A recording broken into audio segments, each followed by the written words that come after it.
انفصلت عن جوزها الأول بسبب الخلافات، وكان فنان، والتاني كان مشهور وغيران منها وما استحملش نجوميتها ولا نجاحها. بناتها بعدوا عن كل حاجة بمزاجهم وسابوا البلد ومشيوا، ملهاش في الألماظ ولا المجوهرات، وبتحب حاجة تانية غريبة جدا ما تخطرش على بال حد. أنهت علاقتها بالناس كلها ومحدش بيعرف يوصل لها غير أبو أولادها. رفضت تسمي بناتها أسامي جديدة لسبب محدش يتوقعه، ورجليها كانت هتغير حياتها بشكل مفاجئ. ليها حكاية غريبة مع الشاي بلبن والبقسماط وما يعرفهاش غير اللي اشتغل معاها. عبلة كامل حكاياتها الشخصية كتيرة جدا ومحدش يعرف عنها أي حاجة. يا ترى إيه الاتفاقية اللي عملتها عبلة كامل مع محمود الجندي جوزها التاني ونفذتها؟ وهل اختفائها ده جه بسبب إنها تعبانة فعلا؟ وليه اتحجبت وقرارها ده جه مفاجأة؟ تفاصيل كتير عن حياة عبلة كامل محدش يتوقعها أبدا. خليكم معانا في الفيديو ده وهتعرفوها كلها.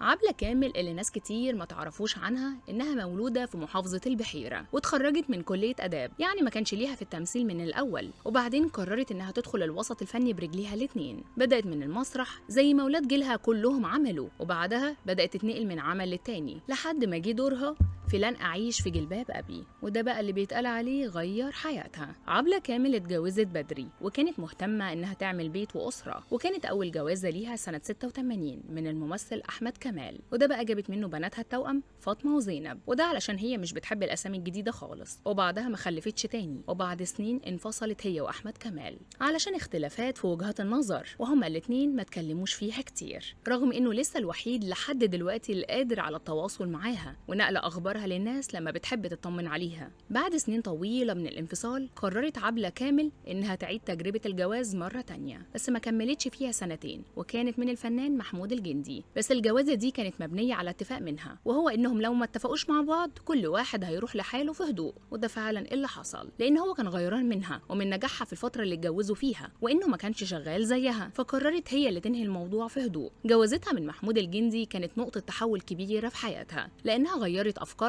وبدأت عبلة وقتها تظهر مغطية شعرها، وشوية شوية طريقة لبسها اتغيرت، وبعدها ظهرت بالحجاب الكامل. وفي نفس الوقت محمود الجندي كان لبس العباية والعمة وقال إنه تاب، وبدأ يحرق حاجات عنده كان شايف إنها حرام. وناس كتير قالت إنه طبعا الموضوع ده ليه علاقة ببعض، وإن جوازهم هما الاتنين أثر عليهم. عبلة ما كانتش بتظهر في مناسبات كتير بناء على قرار منها، وشايفة إن ضروري قوي هتروحوا، غير كده لا، وما كانتش غاوية لا لبس ولا مجوهرات، وشايفة إن اللبس بيبقى حلو لما بيبقى لايق على المناسبة وبس. أما المجوهرات الأهم في حياتها هي الفضة، واللي بتلبسها كتير جدا على بعض، ومش بيفرق معاها شكلها بيبقى عامل ازاي بيها. عبلة أو الحاجة عبلة زي ما بقى بيتقال عليها، خاصة بعد الحجاب، كان ليها طقوس في التصوير، وأهمها هو إنها مع آخر مشهد في اليوم بتنزل المساعدة بتاعتها بصينية عليها شاي بلبن وشنطة بقسماط كبيرة بتتوزع على كل لوكيشن التصوير، ده غير الأكل اللي كان بيبقى حاضر وهي عاملاه بإيديها، وده كان بيغير أجواء المسلسلات اللي بتشتغلها. بس عبلة من المفاجآت إنها رفضت دور ماجدة زكي في الحاج متولي، وبعدها راح لماجدة زكي وقالت إن السبب إنها كانت مشغولة بدورها في حديث الصباح والمساء.